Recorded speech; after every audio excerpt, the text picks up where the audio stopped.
everyone, I'm Barbara from Fairies in My Pond, and today is Blogging 5, Sculpting My New Doll. I want to show you this before I go any further with it, but I've started to clean it out and I've started to drill the eyes.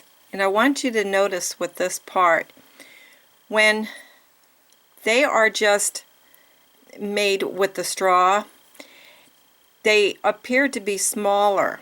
And I have to keep that in mind when I'm sculpting. When I drill it out, do you see how much larger that they do get? There's the back of it. Now I have a lot of drilling to do because I'm going to need the eye to be flush against the back of the eye socket. But I wanted you to see the difference of the eyes before I move on. So I'm going to go back to the drilling and then I'll show you what is next. Here I want to point something out with drilling the eyes. I have a bead here that, wait a minute, drop the eye. Okay, I have a bead here. Actually it's an eye that I never used, but it's about the size I'm going to use. And what I want to point out here is when I'm drilling the eye, I've noticed that the top part inside the eye is starting to level out for the bead to fit nice and flush. When that happens, and I notice that on the bottom here it needs to be cut out more, I have to pay attention with my drill, and I only have to drill out the bottom part and pay attention to not drill out any more from the back of the top of the eye. I'll show you what it looks like.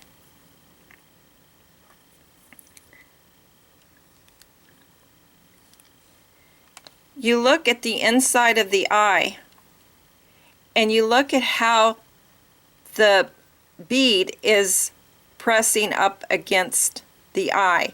Those are the areas that you want to concentrate on drilling.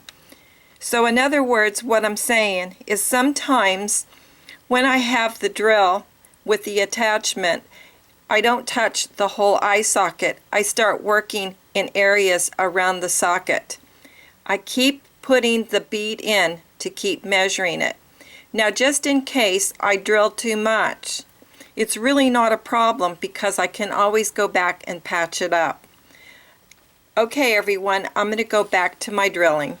I have the one eye pretty well drilled out. I still have a little bit more, but I wanted you to see really the difference between each eye, how much smaller this eye had started out, and by me drilling it, how much bigger that they did get. So when you do that, you have to keep that in mind with the size of your eyes. Okay, now I'm going to show you, I'm going to just insert the eye. I wanted you to see what that's going to look like. But my goal is, you see the gap? I don't want any of that, so that means I'm going to do a lot more drilling. And then this is something else that I do, is as I'm working with it, I'll just take a little bit of coconut oil and I will keep rubbing it into my polymer clay. And then, okay everyone, I'm going to go back and work a little bit more on this eye, and then I'm going to drill out this one. And then I have the eyes all drilled out now, and I wanted to show you what it looks like.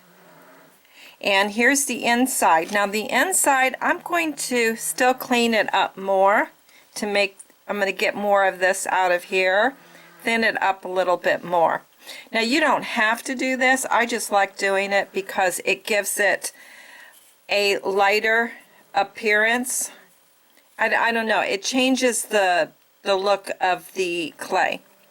Alright, I want to show you this because I've started her eyes. Now I'm not going to go into it with this tutorial on how to make these eyes because I already have a tutorial on how to do it. But I just want to show you a little trick, is that I'm telling you, these alligator clamps really come in handy. I've put in my 2-part epoxy to fill the hole. Once that's dry, I put a little toothpick in it just to hold it. Now, when I get ready to drill, I can actually hold it and start drilling. Okay, I wanted to share that with you. Now, the other thing that I think I'm going to be using as far as paints is I'm going to be using the glass paints.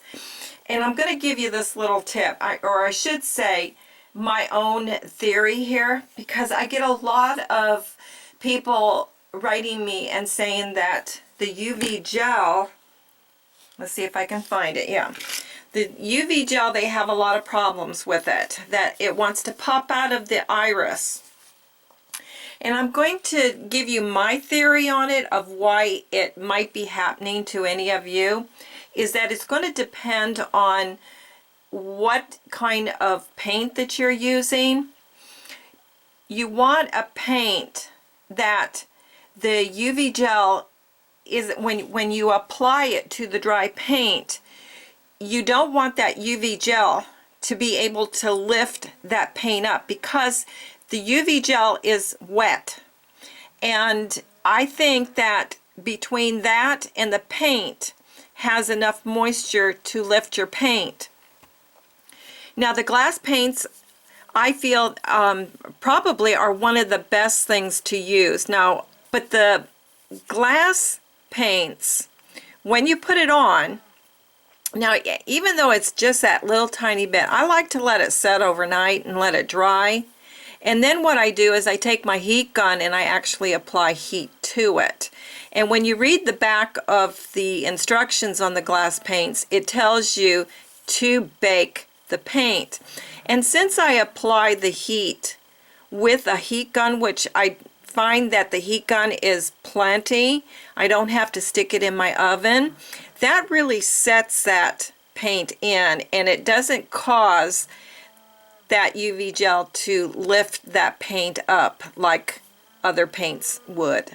Okay, I wanted to give you that little theory of my own, but I also wanted to show you the little tip here with the alligator clips. Okay, so I'm going to go back and I'm going to clean this up. Oh, and before I forget, I was going to show you this too. This is another little thing that I do is I always take my ruler, and what I do is I find the one that my iris is the size of, and that's how I keep measuring the other eye to this one, and I get close to the same size. Okay, everyone, I'm going to go back to painting them, and we'll be back with my next stage.